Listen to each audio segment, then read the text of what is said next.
arresting me, man. I didn't do anything.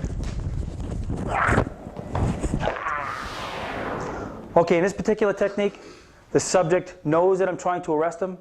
He won't even let me touch his elbow or his wrist. So this time he puts his hands up. He says, "You're not going to arrest me." He pulls his hands away from me. I approach the subject.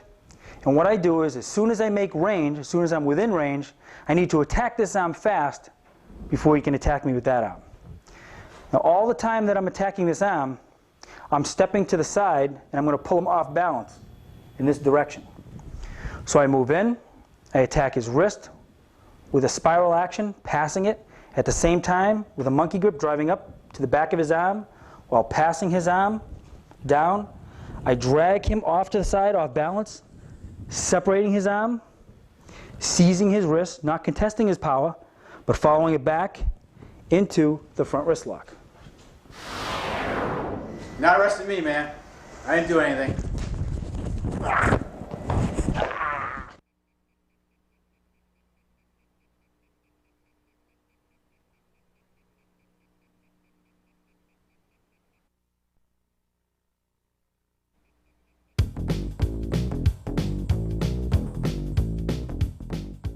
Hey, easy, easy, settle down.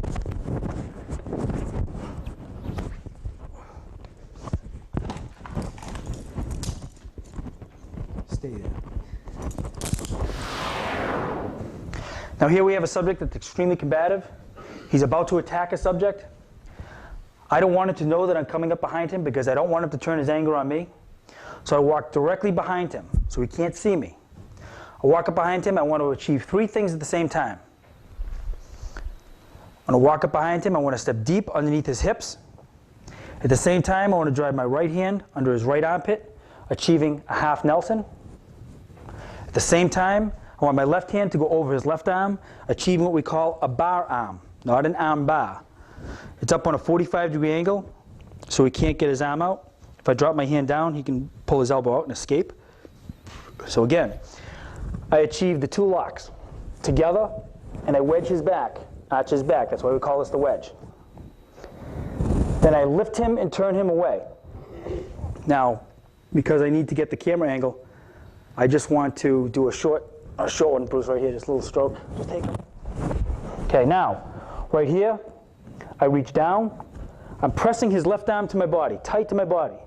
I reach down. I grab the back of his hand. I bend his wrist, and I turn it into a rear wrist lock. And Bruce, just step back for a second for the camera.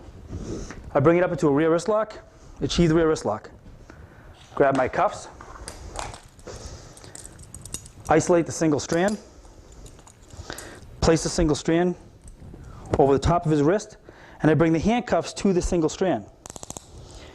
Then I separate the handcuffs with my small finger. Bruce, just turn to the side a little bit for the camera. And I grab the cuffs with that small finger. Now, the cuffs are pretty much stable. Biggest issue here is watching his clothes. Then with the wrist compression, I direct the subject to put his other hand behind his back. Put your other hand behind your back, sir. I reach over, grab a natural handshake, and I drop it in the cuffs.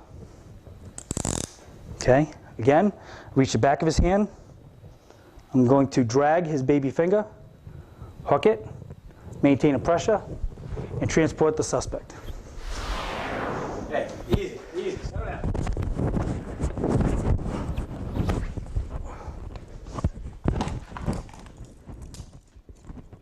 Stay there.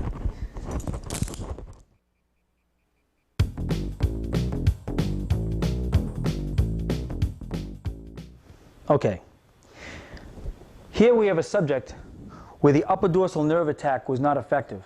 Again, because he was extremely pain tolerant. So we have to change our strategy here. For the time being, he's happy with defeating me. And we're in a strength contest. It's a strength contest that he's going to win, and he knows it.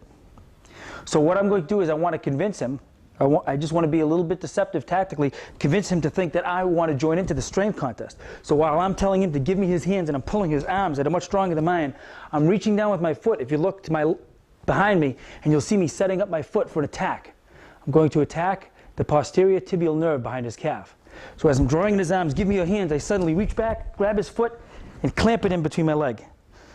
Put your hands behind your back. Okay? This is very painful. Now, I have weight, I have pain compliance, and I'm able to control the subject with one hand. I can use my radio, I can use my capstan, and I can look around. I would suggest that if you go to the ground, you look at the people in the crowd, look at the bystanders. If he has friends, those people will be much less likely to strike you or kick you if you look into their eyes and they think you can identify him the next day. So if I don't have the luxury of a second officer, what I have to do is I have to get him in cuffs without losing control of the posterior tibial nerve attack. So what I want to do is I want to give pain before I transition. And I say, bring your hands back further to your back, and I draw up. Now, maintaining the lock, I reach out, I grab his hand, grab my cuffs, drop his cuff on, grab his other cuff, bring his hand in, drop it in.